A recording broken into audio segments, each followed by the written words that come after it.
Selamat datang di channel Darah Biru Raja-Raja, sebuah channel yang membahas sejarah dan silsilah raja-raja di dunia. Pada video kali ini kita akan membahas tentang silsilah Nabi Muhammad tidak nyambung dengan Ba'alwi. Ubaidillah tokoh fiktif, bukan keturunan Nabi. Pada dua video sebelumnya kita sudah membahas leluhur Ba'alwi yang sezaman dengan Nabi Muhammad dan leluhur Ba'alwi yang sebenarnya setelah Nabi Muhammad wafat. Pada video kali ini kita akan membahas silsilah Nabi Muhammad dan silsilah Ba'alwi yang tidak nyambung. Silsilah ini juga sudah dibuktikan dengan tes Y-DNA.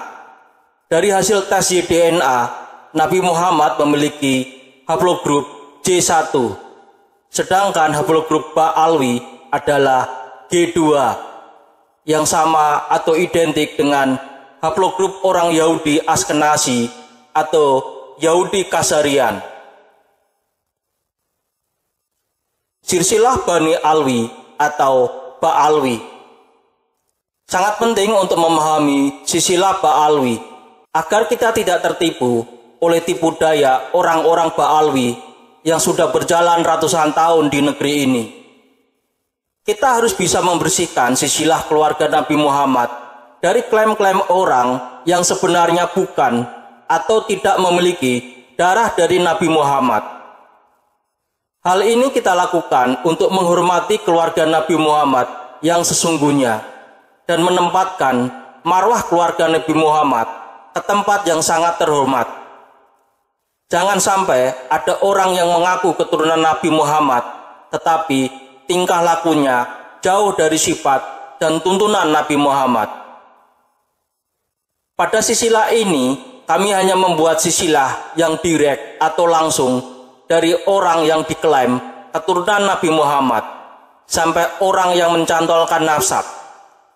Kami tidak membuat silsilah menyamping atau saudara. Biar yang menonton video ini bisa langsung paham silsilah yang kami buat. Ubaidillah. Silsilah Bani Alwi atau Ba'alwi dimulai dari orang yang bernama Ubaidillah. Kalau kita lihat dari dokumen-dokumen awal yang membahasnya, tokoh ini kelihatan masih sosok yang kabur atau belum jelas tentang keberadaannya. Hal ini bisa dilihat dengan tidak diketahui tahun kelahirannya dan tahun kematiannya. Di silsilah yang pertama dibuat, banyak tokoh-tokoh Ba'alwi yang tidak diketahui tahun kelahirannya, tahun kematiannya, dan umur tokoh tersebut. Akan tetapi, setelah berjalan ratusan tahun dari silsilah yang pertama kali dibuat, tiba-tiba tokoh-tokoh tersebut ada tahun kelahiran atau tahun kematian atau umur. Dan semakin ke sini, tahun kelahiran, tahun kematian, dan umur mereka sudah ada semua. Bagi yang mempelajari ilmu galur keluarga atau silsilah, hal ini adalah hal yang janggal dan tidak mungkin, kecuali ditemukan prasasti baru atau manuskrip baru yang menerangkan tentang kelahiran dan kematian tokoh tersebut. Jika Anda sering menonton video kami, maka akan sering kami sebutkan bahwa tahun kelahiran atau kematian tidak diketahui, karena di dalam prasasti yang ditemukan memang tidak mencatatnya. Sangat penting kejujuran ketika kita membahas terkait silsilah sebuah wangsa atau keluarga, karena ketika kita tidak jujur, maka runtuhlah silsilah yang kita buat, dan silsilah itu tidak bisa lagi bisa dipercaya. Begitu juga tokoh yang bernama Ubaidillah. Pada awalnya, tokoh ini berusaha dimunculkan untuk mengambil nama tokoh lain yang bernama Abdullah. Tokoh Ubaidillah ini ketika pertama kali muncul tidak diketahui tahun kelahirannya, tahun kematiannya, dan umurnya. Setelah ratusan tahun berjalan, sekarang dalam silsilah Ba'alwi dituliskan tahun kelahiran, tahun kematian, dan umur. Hal ini tentu saja pembodohan publik, karena tidak ditemukan prasasti atau manuskrip baru yang menerangkan terkait kelahiran, kematian, dan umur Ubaidillah. Oleh karena itu, kami menganggap bahwa tokoh Ubaidillah itu tokoh fiktif. Dalam dokumen Ba'alwi ditulis bahwa Ubaidillah hidup sekitar tahun 942 sampai 1005 Masehi, berarti sejaman dengan Kagan Georgius Jul, raja terakhir kerajaan Khazar yang berkuasa sampai tahun 1016 Masehi.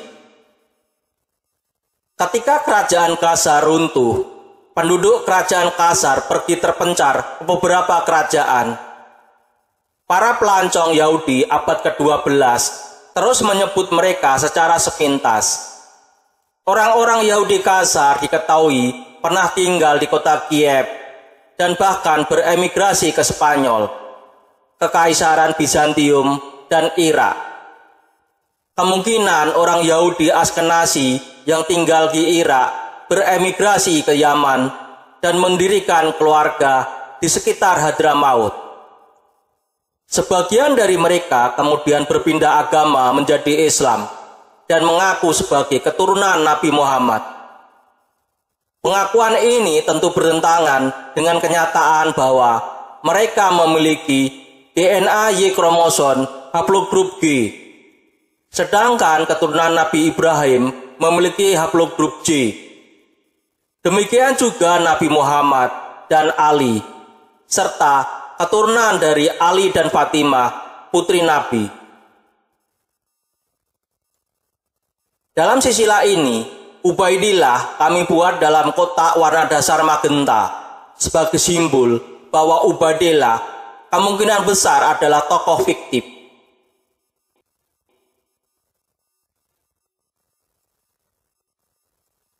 Alwi awal. Ubaidillah diceritakan memiliki anak bernama Alwi yang kemudian disebut Alwi awal untuk membedakan dengan keturunannya yang juga diberi nama Alwi. Dari namanya inilah kemudian dijadikan sebagai nama keluarga mereka, yaitu Bani Alwi atau Ba'alwi. Akan tetapi, di ratusan tahun kemudian, keturunan mereka merubah nama keluarga mereka menjadi Ba'alawi atau Bani Alawi. Bahkan beberapa orang dari Ba'alwi menyebut keluarga mereka sebagai Alawiyin. Padahal nama keluarga Alawiyin adalah untuk nama keluarga keturunan Ali bin Abu Thalib. Tentu hal ini adalah sesuatu kekurang ajaran terhadap keluarga besar Ali bin Abu Thalib dan Nabi Muhammad. Alwi awal ini pun bagi kami adalah tokoh fiktif. Maka kami buat dalam kotak warna dasar magenta.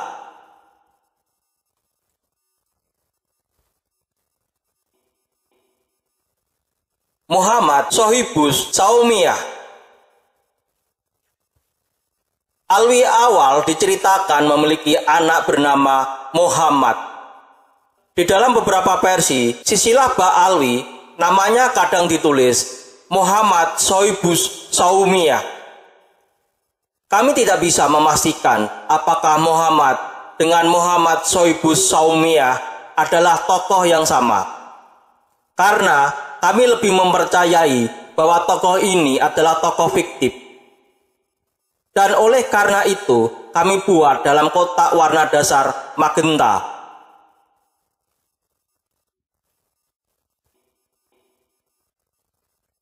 Alwi Atsani. Muhammad diceritakan memiliki anak bernama Alwi, dan agar tidak sama dengan leluhurnya, biasanya ditulis Alwi Atsani atau Alwi bin Muhammad. Tokoh ini kemungkinan besar adalah tokoh fiktif. Karena itu kami taruh di kotak warna dasar magenta.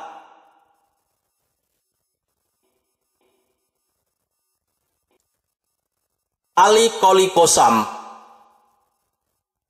Alwi diceritakan memiliki anak bernama Ali, yang lebih dikenal dengan nama Ali Khalil Qosam atau Ali Khalil Qasim.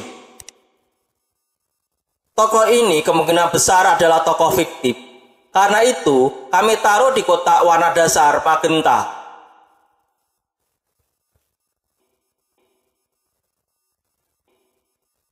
Muhammad Shoaib Mirbad. Ali diceritakan memiliki anak bernama Muhammad, yang lebih dikenal dengan nama Muhammad Shoaib Mirbad. Tokoh ini kemungkinan besar adalah tokoh fiktif. Karena itu kami taruh di kotak warna dasar magenta. Dalam silsilah Ba'alwi, Muhammad Shoaib Mirbad diceritakan memiliki dua putra, yaitu Alwi dan Ali. Oleh para keturunan Ba'alwi di sekitar tahun 1970-an, Alwi inilah yang kemudian dicangkokkan garis keluarga dari Sunan Kudus, Sunan Bonang, Sunan Derajat, Sunan Demak, Sunan Lamongan, dan Sunan Demak. Tentu pencangkokan silsilah anggota Wali Songo ini sangat kurang ajar sekali, karena bertentangan dengan sejarah Wali Songo. Motif dari pencangkokan ini kemungkinan besar adalah bahwa Ba'alwi lah yang mengislamkan Jawa, padahal Ba'alwi baru datang abad ke-19, sedangkan Wali Songo ada sekitar abad ke-14 dan ke-15.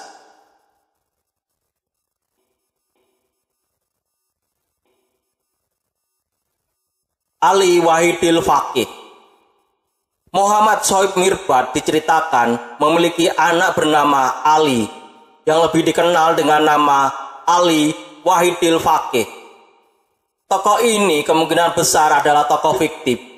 Karena itu, kami taruh di kotak warna dasar magenta.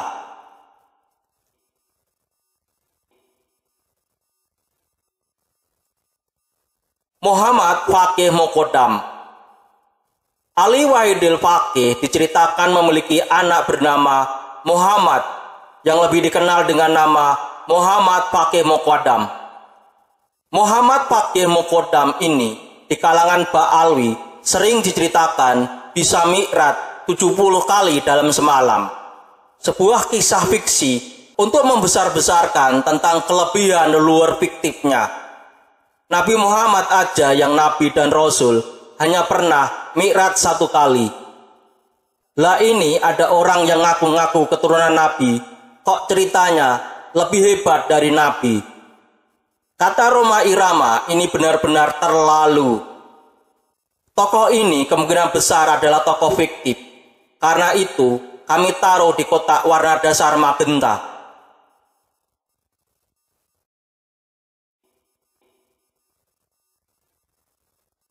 Alwi Al-Faqih. Muhammad Faqih Mokodam diceritakan memiliki anak bernama Alwi, yang lebih dikenal dengan nama Alwi Al-Faqih atau Alwi Al-Gayur. Tokoh ini kemungkinan besar adalah tokoh fiktif. Karena itu, kami taruh di kotak warna dasar magenta.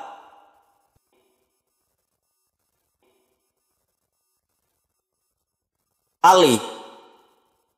Alwi Faqih diceritakan memiliki anak bernama Ali. Tokoh ini kemungkinan besar adalah tokoh fiktif.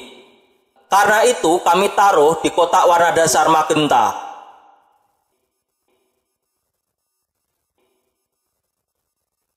Muhammad Maulad Dawilah.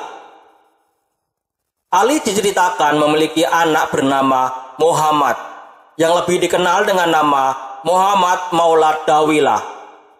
Tokoh ini kemungkinan besar adalah tokoh fiktif. Karena itu, kami taruh di kotak warna dasar magenta.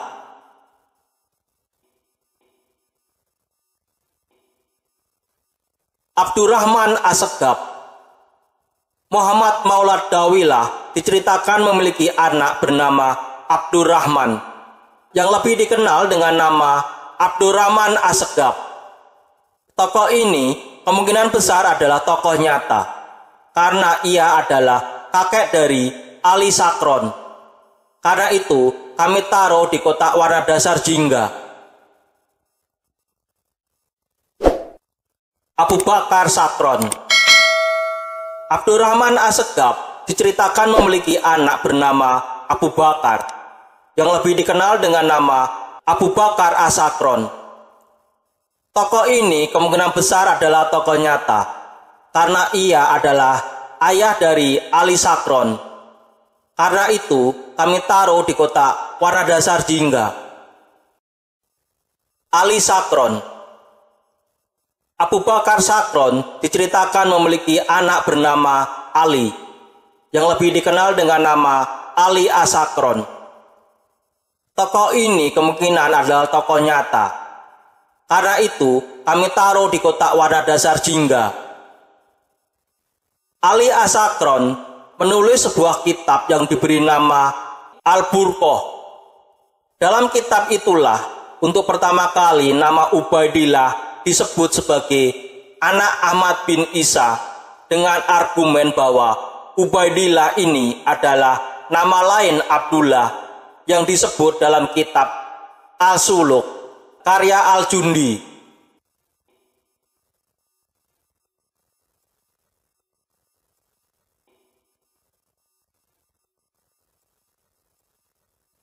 Kalau Anda perhatikan nama-nama yang saya sebut, maka ada pengulangan nama-nama Alwi, Muhammad, Ali.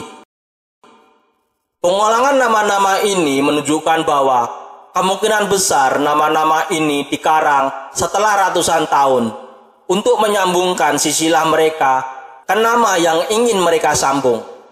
Dalam hal ini dari Ali Sakron ke Ubaidillah. Sekedar informasi bahwa setelah Abdurrahman Assegaf yang merupakan tokoh yang real, nama keturunannya mulai bervariasi atau banyak nama baru. Dari masa Ubaidillah sampai Ali As-Sakron berjarak sekitar 400 sampai 500 tahun, tepatnya sekitar 493 tahun. Dan terdapat 13 generasi. Dengan demikian, jarak antar generasi sekitar 38,3 tahun. Hal ini sangat aneh, karena pada masa itu, orang-orang cenderung menikah pada usia yang sangat muda. Biasanya menikah pada usia 18 tahun sampai 20 tahun. Dan memiliki anak pada usia yang sangat muda. Dari sini bisa dilihat bahwa ada beberapa generasi yang hilang dalam silsilah ini. Dari Ubaidillah sampai ke Muhammad Sohib Mirbad hanya memiliki satu putra saja. Sesuatu yang sangat janggal bagi orang yang mempelajari galur keluarga. Karena sangat tidak mungkin 5 generasi berturut-turut hanya memiliki satu putra. Apalagi di dalam tradisi Arab dan Islam, seorang pria boleh memiliki istri lebih dari satu, sehingga kemungkinan memiliki putra banyak itu sangat mungkin. Hal ini bisa dilihat di dalam silsilah setelah Abdurrahman Assegaf yang memiliki putra banyak sekali. Dari kejanggalan-kejanggalan ini bisa diambil kesimpulan bahwa silsilah ini adalah silsilah yang dikarang-karang jauh setelah para tokohnya meninggal, bukan berasal dari catatan keluarga yang ditulis dan diwariskan dari kakek ke anak, ke cucu, ke cicit. Sekarang kita lihat silsilah jauh ke atas sebelum Ubaidillah. Tepatnya kita ke tokoh yang bernama Khazar.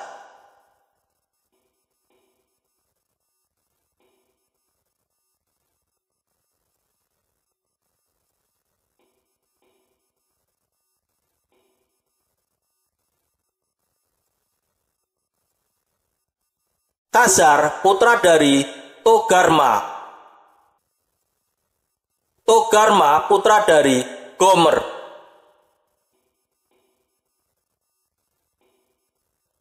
Gomer putra dari Yapet.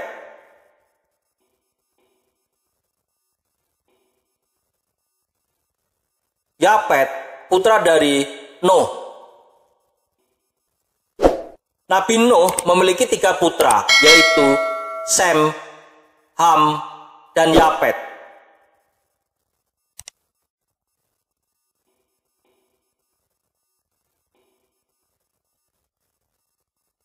Sekarang kita beralih ke tokoh yang bernama Sem. Teman-teman sebaiknya menonton video silsilah Nabi Adam alaihissalam sampai Nabi Muhammad Shallallahu alaihi wasallam. Di sana kami sudah membahas garis keluarga dari Nabi Adam sampai Nabi Muhammad. Pada video ini kami akan meloncat-loncat ke tokoh-tokoh penting saja. Sem setelah beberapa generasi menurunkan Nabi Ibrahim.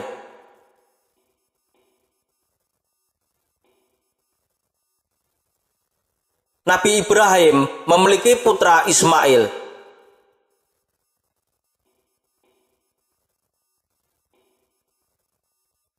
Ismail memiliki putra Haidar atau Kedar atau Arab. Dalam dokumen abad pertama Masehi, Targum Yonatan bin Uziel, pada kitab Kejadian pasal 25 ayat 13, disebutkan bahwa Kedar memiliki nama lain Arab. Jadi yang disebut sebagai orang Arab sebenarnya adalah keturunan dari Kedar.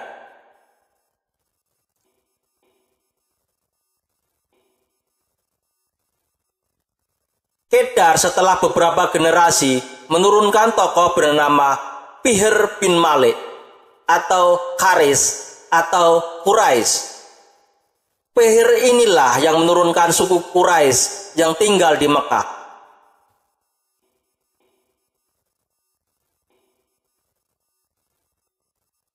Fihr setelah beberapa generasi menurunkan tokoh bernama Hasyim bin Abdul Manaf.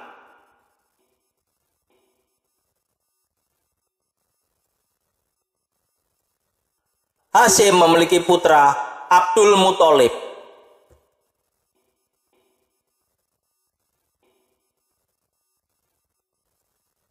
Abdul Muthalib memiliki putra banyak, di antaranya Abdullah dan Abu Thalib.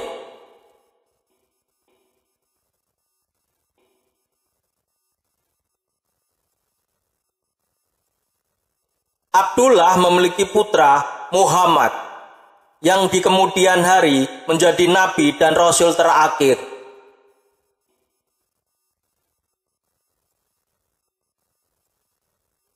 Nabi Muhammad memiliki putri bernama Fatimah.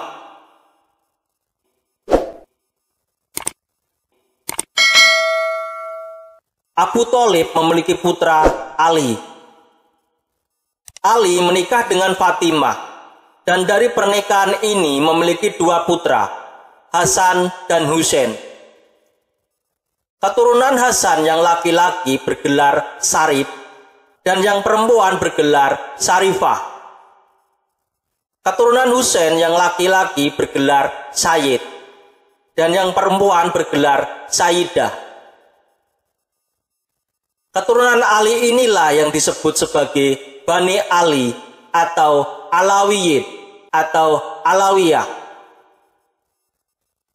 Jadi kalau ada orang yang mengaku keturunan Husain tapi memakai gelar Syarif, maka orang tersebut bisa dipastikan bukan keturunan Ali, karena gelarnya saja salah. Karena kami lihat di Indonesia ini beberapa orang yang mengaku keturunan Husain memakai gelar Syarif atau Syarifah. Dari sisilah ini terlihat bahwa Bani Alwi atau Ba'alwi bukanlah orang Arab, apalagi keturunan Ali atau Nabi Muhammad. Secara biologis, mereka memiliki YDNA G2, gen Yahudi Askenazi. Sedangkan orang Arab memiliki YDNA J1. Jadi, Ubaidillah dan keturunannya Ba'alwi bukanlah orang Arab dan bukan keturunan Nabi Muhammad. Demikian video tentang sisilah Nabi Muhammad tidak menyambung dengan Ba'alwi. Ubaidillah tokoh fiktif, bukan keturunan Nabi. Semoga bisa menambah wawasan dan ilmu pengetahuan bagi yang menonton video ini. Sampai jumpa lagi di video berikutnya. Terima kasih.